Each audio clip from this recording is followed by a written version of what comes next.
بنگلہ دیش کی former prime minister حسینہ واجد بنگلہ دیش سے بھاگی تو اس کا ہیلی کاپٹر سیدھا انڈیا میں جا کر لینڈ کرتا ہے اور اس کو ریسیو کرنے کے لیے آتا ہے اجیت دوول۔ یہ انڈیکیٹ کرتا ہے کہ انڈیا کی مودی گورنمنٹ کے کتنے زیادہ کلوز اور انٹیمیٹ ریلیشنز تھے حسینہ واجد کی گورنمنٹ کے ساتھ۔ مودی نے جس طرح پرسنل ریلیشنز کلٹیویٹ کیے ہوئے تھے نواز شریف کے ساتھ، بالکل اسی طرح مودی کے پرسنل ریلیشنز حسینہ واجد کے ساتھ تھے۔ اور اب حسینہ واجد کا فال انڈیا کی اسٹریٹجک تھنکنگ کمیونٹی کا ایک فیلئر ہے۔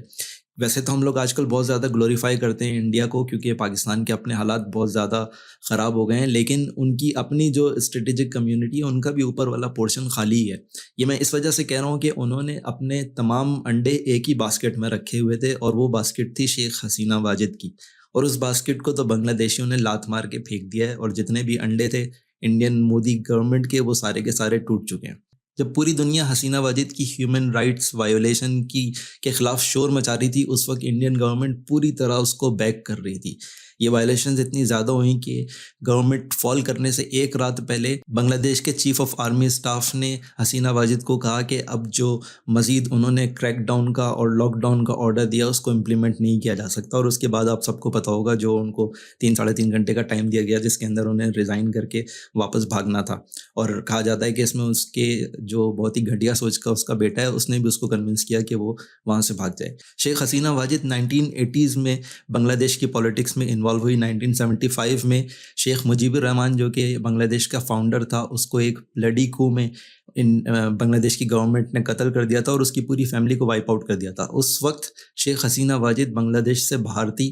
اور اس نے فیصلہ کیا کہ وہ واپس بنگلہ دیش آئے گی اور بنگلہ دیش کی پولیٹکس میں پارٹیسپیٹ کرے گی۔ 1980s میں وہ بنگلہ دیش واپس آئی، اور ادھر کا جو ملٹری ڈکٹیٹر تھا اس کے خلاف موومنٹ میں اس نے اپنی پارٹی عوامی لیگ کو لیڈ کیا۔ اس کے بعد 90s میں وہ پہلی دفعہ گورنمنٹ میں آئی۔ اس کے بعد 2008 میں اس کو دوبارہ گورنمنٹ ملی، اور پھر 2008-9 کے بعد جو 3 کنزیکٹیو الیکشنز ہوئے ان تینوں میں حسینہ واجد کو وکٹری ملی، لیکن وہ سارے کے سارے شیم الیکشنز تھے جن میں جو پوری اپوزیشن تھی اس کو جیل میں ڈال کے لاک ڈاؤن کر کے الیکشنز کرائے گئے۔ اس وجہ سے ان الیکشنز کو کبھی بھی دنیا نے تسلیم نہیں کیا۔ بہرحال اب جو حسینہ واجد کا فال ہے وہ انڈیا کے لیے بہت بڑا نائٹ میئر ہے۔ بنگلہ دیش کسی زمانے میں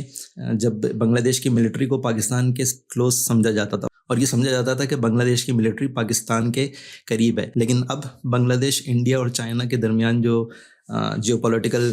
کمپٹیشن ہے اس کی ایک سائٹ ہے، اور انڈیا کو ہمیشہ یہ خوف لگا رہتا ہے کہ چائنا بنگلہ دیش کو وہ کر کے اپنے قریب کر لے گا، اور اب شاید انڈیا کا یہ جو خوف ہے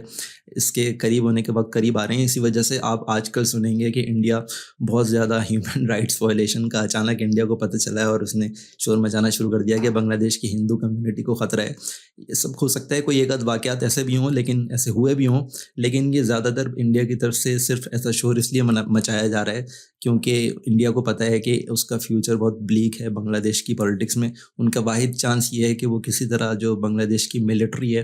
اس کو جا کے انگیج کریں اور اپنے انٹرسٹ کے لیے اور اپنے انٹرسٹ کو پروٹیکٹ کرنے کی کوشش کریں۔